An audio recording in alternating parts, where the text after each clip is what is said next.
Welcome to my channel cosmic electronics. Subscribe করুন এবং পাশে থাকা বেল আইকনটি প্রেস করুন সবার আগে নোটিফিকেশন পাওয়ার জন্য। হ্যালো ভিউয়ার্স, আজকে স্যামসাং টিভি 21 ইঞ্চি আলট্রা স্লিম পিসিবি একটা প্রবলেম সলভ করে দেখাবো। তো এই পিসিবিটার প্রবলেম হচ্ছে নো ইএসটির প্রবলেম। নো ইএসটির প্রবলেম এর আগে আমি অনেক দেখিয়েছি। এটাও একটা সহজ ধরনের ফল্ট, তো মনে হলো একটু মনে করিয়ে দেওয়া দরকার। আসছে ইন্টোর পর।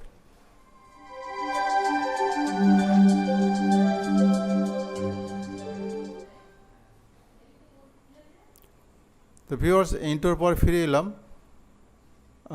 আমি যেভাবে চেক করি তোমরা তো সেটা জানোই, আমি আবার ঠিক সেই একইভাবে চেক করছি। সেটির পাওয়ার অন করলাম।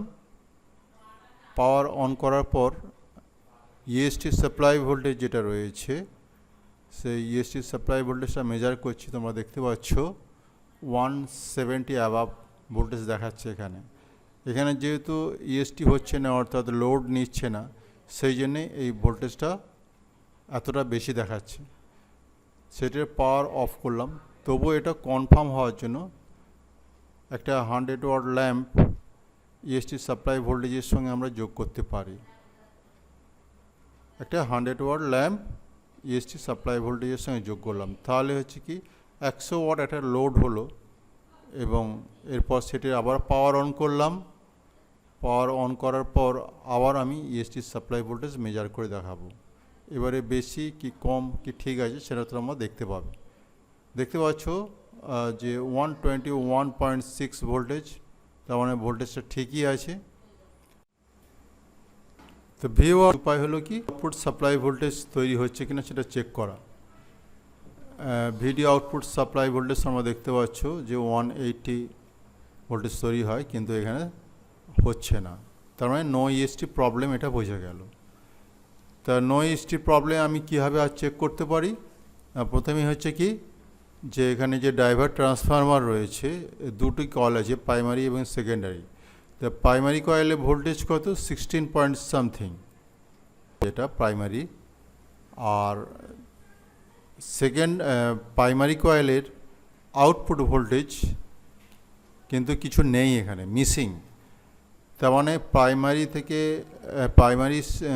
কয়েলের ইনপুট থেকে আউটপুট ভোল্টেজ যাচ্ছে না। তার মানে সেটা পাওয়ার অফ করলাম, তার মানে এটা প্রাইমারি কয়েলটা কাটা থাকতে পারে। তার মানে সেটা পাওয়ার অফ করলাম, তার মানে এটা প্রাইমারি কয়েলটা কাটা থাকতে পারে, বা অন্য কিছু প্রবলেম ওপেন থাকতে পারে। তো সেই জন্য পাওয়ার অফ করে আমি মেজার করছি ওহমস রেঞ্জে, কিন্তু না ভিউয়ার্স, এখানে কোনো রিডিং দিচ্ছে না। অর্থাৎ প্রাইমারি কয়েলটা ইন্টারনালি ওপেন, অর্থাৎ এইচডিটি অর্থাৎ হরাইজন্টাল ডাইভার ট্রান্সফর্মার ডিফেক্টিভ, এবং যার জন্যে ডাইভার ট্রান্সফর্মারের ভেতর দিয়ে ডাইভার ট্রানজিস্টারে ভোল্টেজ যাচ্ছে না, এই জন্যে ইএসটি হচ্ছে না। সেটাই আমি তোমাদের এবার পরবর্তী স্টেপে দেখাবো।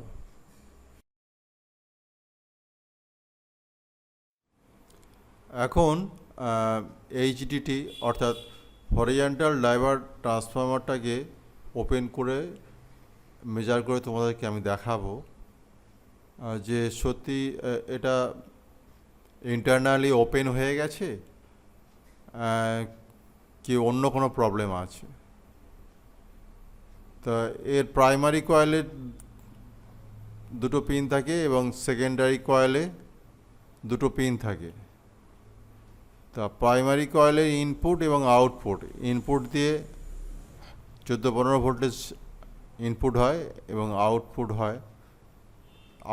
হয়ে এবং সেইটা ডাইভার ট্রানজিস্টারের কালেক্টারে আসে। তো তোমরা দেখতে পাচ্ছ এই সেই ড্রাইভার ট্রান্সফর্মারটা, যেটা কিনা আমি বোর্ডে পিসিবিতে লাগানো অবস্থায় মেজার করেছি যে কাটা বা ইন্টারনালি ওপেন।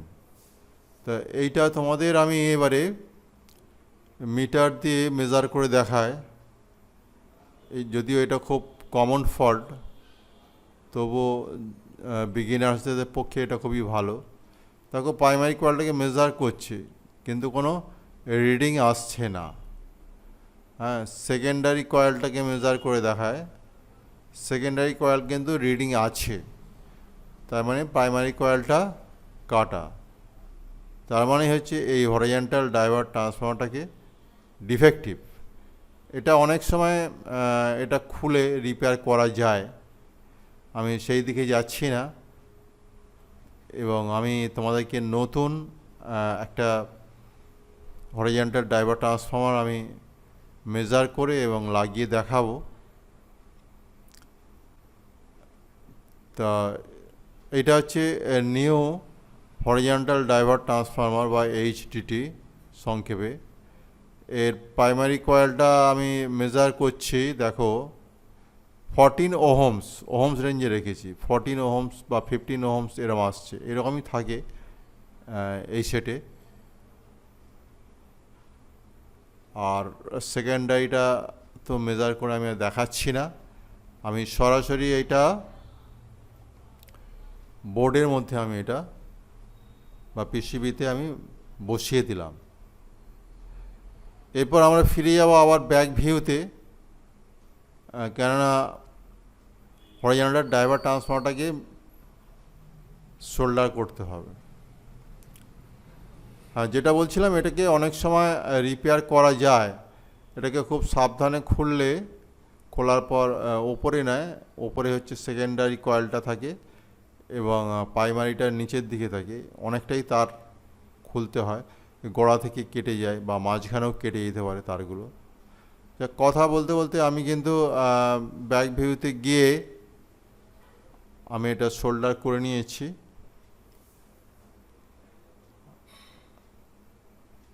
আর এবারে তোমাদের পাওয়ার অন করে দেখাবো। এটা হচ্ছে আগে যেটা 100 ওয়াট ল্যাম্প ছিল, এটাকে খুলে দিয়েছি, কেন এটা রাখার দরকার নেই। আর এরপরে আমি সেটের পাওয়ার অন করছি। সেটের পাওয়ার অন করার পর আমি মিটারে দেখো ভোল্টেজ রেঞ্জ আছে, মিটারে 13 ভোল্ট, 13.99 বা 14 ভোল্ট রয়েছে। সেকেন্ডারিতে কত? 12.97, মানে 1 ভোল্টের মধ্যে কম আছে। তাহলে তোমরা বুঝতে পারলে যে প্রথমে পাওয়ার চেক করতে হয়, পাওয়ার ঠিক থাকলে হরিজন্টাল। দেখো এবারে আমি আর একটা চেক করছি, যেটা হচ্ছে ভিডিও আউটপুট ভোল্টেজ হচ্ছে কি না। 156 এখানে ভোল্টেজ আছে, কিছু কিছু সেটে কম হয়, সেটা কোনো সমস্যা নয়। তা ভিডিও আউটপুট সাপ্লাই ভোল্টেজ হচ্ছে, তার মানে ইএসটি হচ্ছে। এবার তোমাদের আমি সরাসরি স্ক্রিনে নিয়ে যাই, দেখো পিকচার আছে। The problem is solve, set is okay. ভিডিওটা ভালো লাগলে অবশ্যই সাবস্ক্রাইব করবে, লাইক শেয়ার কমেন্ট করতে ভুলবে না। Thanks for watching.